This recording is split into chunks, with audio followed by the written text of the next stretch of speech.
Wallace.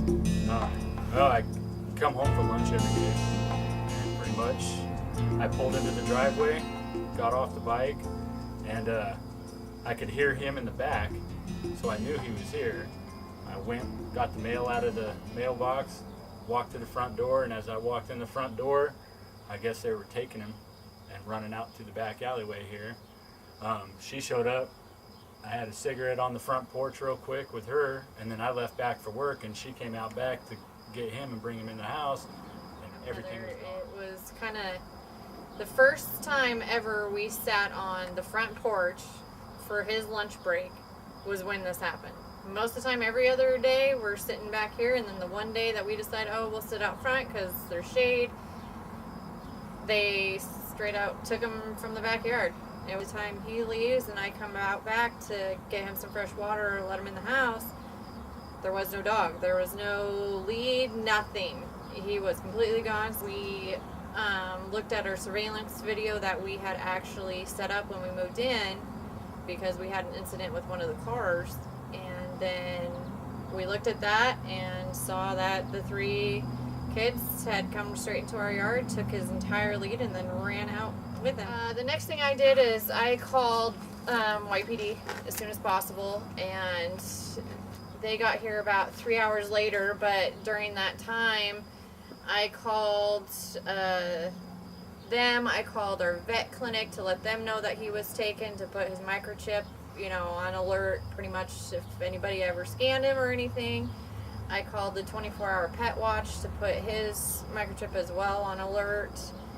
And I just started Facebook. I started putting pictures and notices, and just friends started sharing it like crazy.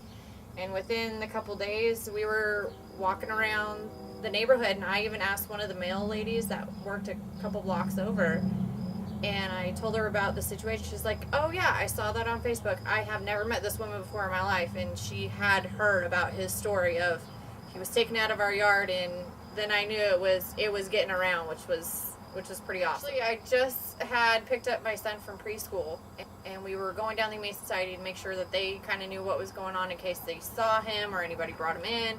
So I walked around with my son to make sure that he wasn't there or got missed or something, and he wasn't there. They had all the information. They had our Facebook post and our story and all the information from the vet, and I walked into the house, and not 10 minutes later I got a phone call, and they said, you're not going to believe this, we have your dog. It was amazing. I think a lot of it was the fact of just through Facebook and networking and people just getting the story out. We had pet rescues, the Wags to Riches, and Res Pet Rescue.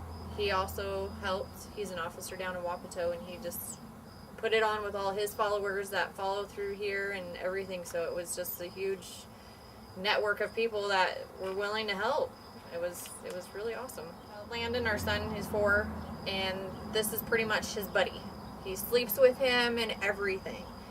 And so he was very upset because he actually watched the video of the kids taking Wallace because he couldn't understand why Wallace wasn't home. And so he was very upset with the kids because he was like, they need to go to jail because they need to get in trouble for taking our dog. For a couple nights, we drove around in the car looking for Wallace, you know, just whistling just to see if we could get a bark out of him or just see him. And even Landon was in the back seat just crying for Wallace to come home.